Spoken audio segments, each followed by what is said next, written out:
Olá, sejam muito bem-vindos aqui ao nosso podcast Sumo de Laranja. Hoje temos como convidado um homem do mar, Tomás Lacerda. Tomás, muito bem-vindo aqui ao nosso podcast.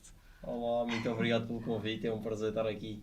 Já ouvi dizer que já andaste por um podcast, por isso não há aqui a tua estreia, completamente à vontade. Sim. Ok, muito bem. Então, aqui para te apresentares em 30 segundos, quem é o Tomás? Conta-nos lá. Um jovem com 21 anos, madeirense, que adora o mar, adora se divertir, adora sonhar, ir lutar pelos seus sonhos e ambiciona sempre chegar longe.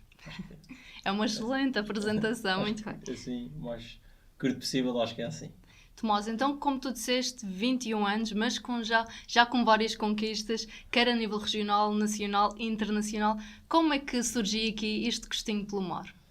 Eu acho que o gosto pelo mar veio um pouco desde criança. Acho que muito por causa do meu pai, que fazia jet ski, motas de água, fez parte da primeira geração de surf de Portugal e então desde pequeno que os meus fins de semana eram passados na antiga praia que havia no Funchal, a ver o meu pai andar de moto de água, organizar os campeonatos, então tudo começou aí, tanto que foi um dos meus primeiros desportos foi futebol e jet ski, só depois mais tarde é que apareceu o surf, mas acho que o mar, desde que me lembro, faz parte da minha vida. Sempre foste então apaixonado por desportos marítimos? Sim. Acho que o jet ski é uma coisa que hoje em dia faço em relação com as ondas grandes, mas acho que é juntar a minha primeira modalidade, que foi o jet ski, que é algo que hoje em dia fascina-me, e o surf, que foi a modalidade que eu me dediquei a minha vida toda. E agora só a título de curiosidade, se não houvesse assim desportos marítimos, qual era assim outra área que tu te imaginavas? Alguma vez pensaste nisso?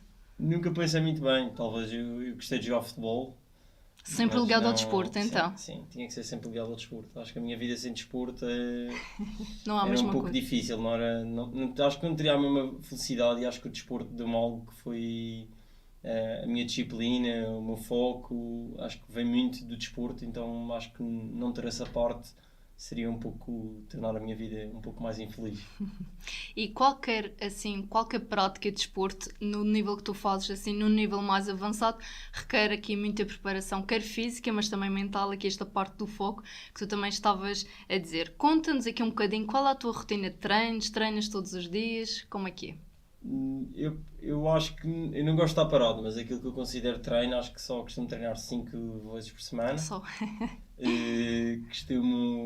Há alguns dias que tenho mais do que um treino, outros dias só tenho um treino, mas sim, acho que acordo de manhã, se tenho faculdade vou à faculdade de manhã, se não acordo e prefiro sempre fazer desporto de manhã, porque é quando tenho mais energia e sou mais produtivo.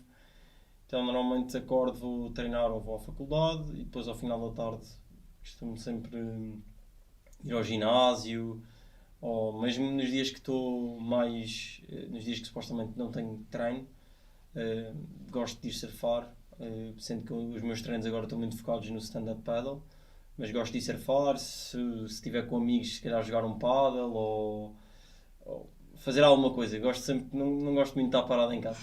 E sentes então que aqui o facto de estás focado nos teus treinos ajuda também a conciliares aqui com os estudos, por exemplo?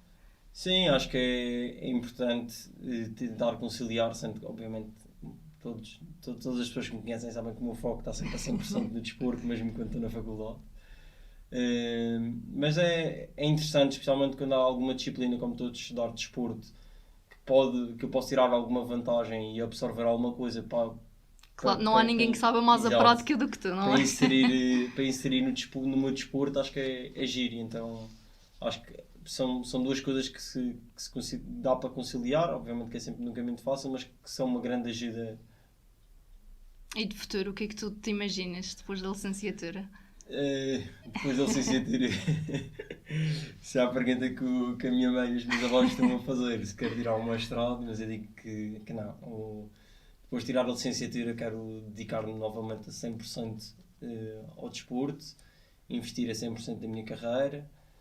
Obviamente, irá sempre depender de como será a minha vida, não sei se terei estável o suficiente para só viver do desporto, mas num futuro, assim, já um pouco fora de uma carreira de atleta, talvez gostava ou de ajudar outros atletas a nível técnico, ou então de gerir carreiras de desportistas. Muito interessante. E quanto à Madeira, qual é a tua opinião sobre a posição da Madeira a nível de campeonatos, quer de surf, canoagem? Assim, no surf, depois de nós num passado, perto dos anos 2000, 2002, temos sofrido um grande impacto negativo no surf. O surf nos últimos anos, no Covid, deu uma explosão gigante na Madeira e infelizmente ainda não temos assim nenhum campeonato muito importante. Não há nenhum campeonato muito importante, mas acredito que é possível. Achas que nós podemos nos tornar aqui um ponto de referência para campeonatos? Sim, eu acho que assim, o surf em relação por exemplo, ao stand-up paddle, que é uma modalidade que nós já temos campeonatos muito importantes na Madeira, acabamos de ter este fim de semana o circuito, uma das etapas do circuito europeu. O surf está sempre um pouco dependente das previsões e das ondas e tudo mais. O que torna sempre um pouco mais difícil, porque é sempre bom nós passarmos a imagem de que as ondas são perfeitas, mas às vezes num campeonato as coisas não são bem assim. Mas acho que a Madeira tem é muito versátil nas ondas, e o facto de nós termos ondas no oeste e no norte, acho que tínhamos todas as condições para criar um evento a nível internacional. Achas que podemos então trazer novas pessoas? Sim, porque eu acho que a realidade é que nós na Madeira, todos os grandes surfistas, praticamente a nível nacional, europeu, no nível de ondas grandes, a nível mundial, já vêm todos muito cá. Portanto, acho que era aproveitar um pouco isso e talvez tentar criar um campeonato, uma etapa mundial ou um evento, porque acho que seria giro e acho que as pessoas que vêm cá e que conhecem iriam aderir e iam adorar. Achas que a nível de patrocínios, há aqui alguma falta de patrocínios? Assim, eu não posso reclamar, eu acho que o facto de ser da Madeira traz-me uma vantagem muito grande em relação a todos aqueles que eu compito a nível internacional, nem sequer a nível nacional, porque eu acho que nós, ser madeirense é de facto ser um sortudo em muitas coisas, e numa delas é que as empresas madeirenses investem muito no desporto e gostam de se associar muito ao desporto, então é o foco do meu rendimento para poder viajar, para poder ir atrás do meu sonho, vem de empresas madeirenses. Maioritariamente. E então acho que há um grande investimento das empresas, e acho que muitas vezes acho que as pessoas só não apresentam os projetos, ou quando apresentam, não apresentam de uma forma correta, porque acho que quando é apresentado um projeto com um objetivo, com um sonho, as empresas gostam de aderir a isso. E sentes-te então que as pessoas olham para ti já. Eu, por acaso, estou aqui e estou a ver que os teus olhos estão a brilhar, não é mesmo a tua paixão? Por isso, achas que isso faz diferença então na apresentação de um projeto para uma empresa, sem dúvida? Sim, sem dúvida alguma. Acho que é essencial a forma como nós passamos a nossa imagem, passamos aquilo que queremos fazer, tudo isso acho que é essencial, porque às vezes apresentar uma coisa que nós nem sequer sentimos faz com que as pessoas não pensem muito em investir nisso. E acho que quando nós chegamos a uma mesa, estamos sentados a apresentar um projeto e dizemos: este é o meu sonho e é para isto que eu trabalho todos os dias e eu quero que vocês se juntem a este sonho, e fazer que essas pessoas não é que me estão a dar dinheiro só, porque é uma realidade, os patrocínios servem para nos apoiar a nível financeiro, mas que quando há uma conquista, essas pessoas vibram tanto como eu vibro. E acho que isso é o mais importante. E tenho a certeza que vão continuar a te apoiar. Espero que sim. Então conta-nos aqui, a nível de curiosidade, qual foi o teu maior susto, quer em prova, quer em treinos? Houve algum momento em que tu pensaste, bem, vou desta para melhor, alguma vez? É assim, a nível, no surf de ondas grandes, acho que além de surfar na Nazaré, qual foi a maior onda que já apanhaste? Já foi agora? à volta dos 13 metros, acho eu. Deus-me livre. Mas ainda é o tamanho médio para a Nazaré, portanto não é assim tão grande para aquilo que eles de vez em quando surfam. Mas acho que talvez o meu maior susto foi mesmo no Jardim do Mar. Tinha acabado de sair de Covid, de quarentena, e vi as previsões e eu disse: epá, vou ter que meter o meu pulmão, vou ter que submeter o meu pulmão a um teste, mas vou para dentro da água, e acabei por cair logo. Estavam umas ondas à volta de 8 metros e caí logo no início da onda, puxei o colete, fui quase arrastado até o calhau, e depois ali teve mesmo que manter a calma para não entrar em pânico, porque o último caso teria de tirar a prancha e subir os calhaus. Mas pronto, correu tudo bem. No stand-up, eu acho que nunca apanhei nenhum susto assim próprio, eu mesmo. Já apanhei alguns sustos com outras pessoas dentro d'água, que foi uma vez a fazer um downwind, que é vir a favor do vento. Nós vimos em alto mar, e acabámos por perder uma pessoa durante algum tempo, e então acho que esse sim foi talvez o meu maior susto. Mas creio que sou um sortudo e não tenho assim um susto muito grande. Ainda bem, não sei se a tua família já sabe desta parte, mas Sim, sabe. já sabe. Algumas vezes eles sentem mais os sustos do que eu, especialmente de vez em Pois, quando é estou normal. lesionado ou uma coisa assim do género. Mas tranquilo, costumo passar a imagem de que está tudo bem. Bom, então mudando aqui um bocadinho de assunto, como isto também é um podcast político, Claro. qual é que achas que é a tua opinião sobre a imagem que os jovens desta geração têm sobre aqui os políticos? Epá, isso é uma pergunta difícil de responder, porque acho que nós jovens não estamos muito contentes com aquilo que se passa, não é? Além de eu não ser uma pessoa muito especializada nem muito dentro desse assunto, mas acho que vimos que o nosso futuro, a nível de criar por exemplo, nós num dia de querermos comprar uma casa aos 20 e poucos anos, torna-se um bocado difícil, porque pronto, não é que Portugal não está numa situação muito estável, os rendimentos que são possíveis de ter é um bocado difícil, obviamente depende do nosso trabalho, mas acho que viver em Portugal e olhar para construir um futuro em Portugal é um pouco difícil, e acho que muitos de nós vamos ter que optar por sair um pouco de Portugal, além de ser um sítio incrível. Então, qual é que achas que são as maiores dificuldades vividas pelos jovens? Eu acho que neste momento é o facto de nós sairmos da faculdade e muitos de nós acabamos por logo tirar o mestrado, mas acho que depois não temos grandes oportunidades de trabalho, e obviamente que depois as que temos, de vez em quando achamos que não são remuneradas da forma que nós queremos, e que acaba por depois nós vemos que fora do nosso país há oportunidades de se calhar fazer o mesmo com um salário maior, obviamente em alguns casos com despesas também maiores, mas que não há uma grande valorização sobre isso, e acaba por ver que temos ali quase que nos estão a tirar o tapete para construir o nosso futuro e a nossa estabilidade, para construir uma família, para quem quer e tudo mais. Certo, e então, como é que tu achas que a política poderia ser aqui mais atrativa para os jovens? Como é que poderíamos ajudar? Eu acho que a primeira,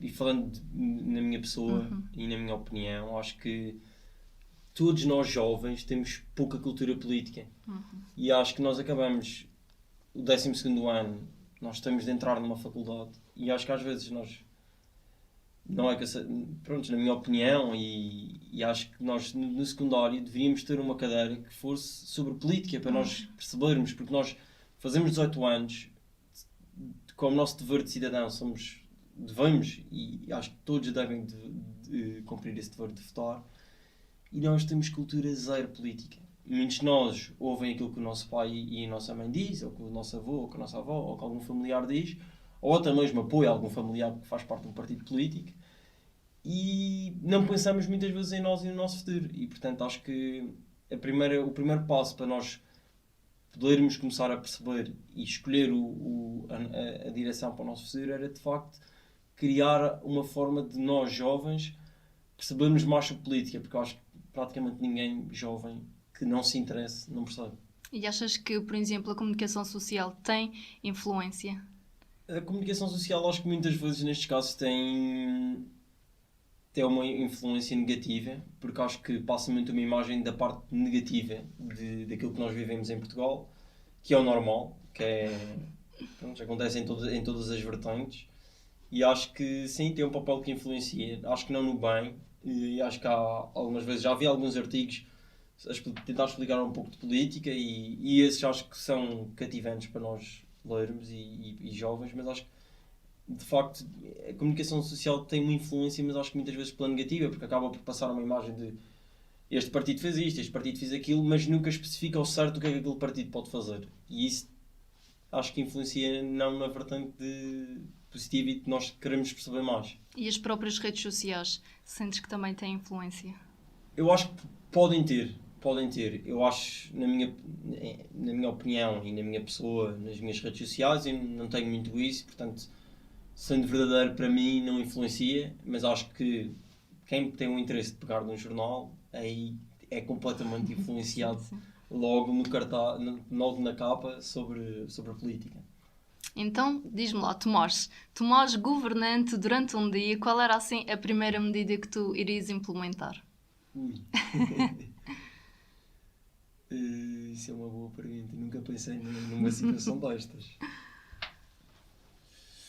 Qualquer área, qualquer que seja a necessidade. Eu acho que talvez seria valorizar, por exemplo, alguns trabalhos que são super importantes na nossa sociedade, nomeadamente, por exemplo, que tem vindo a ser muito falado, os médicos. Nós temos um sistema de saúde que acho que não valoriza muito os médicos. O facto de ser professor, que é um papel super, hiper, mega importante para nós sermos pessoas formadas e tudo mais, acho que também não é muito valorizado. Portanto, eu acho que talvez seria valorizar algumas profissões que não são tão valorizadas, ou que além de serem valorizadas, deveriam ter ainda um valor acrescido. E na tua área, alguma medida que gostarias de implementar? Na minha área. A minha área, eu acho que se eu pudesse ser governante, acho que seria. Acho que, infelizmente, felizmente, em Portugal há um grande apoio a uma modalidade que, obviamente, cativa mais pessoas e isso será sempre impossível de atingir, que é o futebol, mas acho que seria distribuir melhor os apoios, especialmente porque nós temos grandes jogadores de futebol, grandes equipas de futebol, mas em todos os outros desportos, como por exemplo a canoagem, nós temos atletas que são incríveis, talvez os melhores atletas de todos os tempos, e de vez em quando esses atletas Não é tão têm, mediático. não é tão mediático, não têm o suporte. Tem um grande suporte na realidade, também seria injusto dizer que não tem muito suporte, mas têm um suporte, mas acho que deveriam ter mais suporte e todas as outras modalidades deveriam ter mais suporte para também crescerem. Certo, e então para nós aqui terminarmos estas perguntas, para irmos aqui para um jogo, também para descomprimires aqui um pedacinho, não é? Então, achas que falta aqui ambição aos políticos e à sociedade em geral para Portugal conseguir então ser aqui da cauda dos países da Europa? Acho que sim. Acho que nós não somos. Acho que nós não olhamos muito para fora. E acho que somos pessoas que.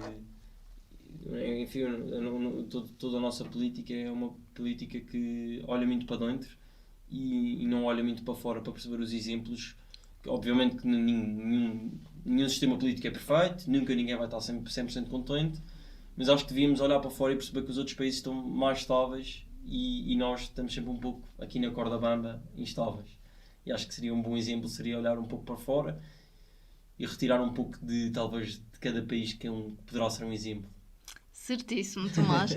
Vamos então aqui jogar ao espremer a laranja. Temos aqui estas laranjas e eu vou dizer uma palavra e tu, se for então positiva, se for uma coisa que tu gostas, vais dizer copo cheio. Se por outro lado for uma coisa mais negativa ou não gostas tanto, então dizes copo vazio, ok? Vamos então a isto. Viajar.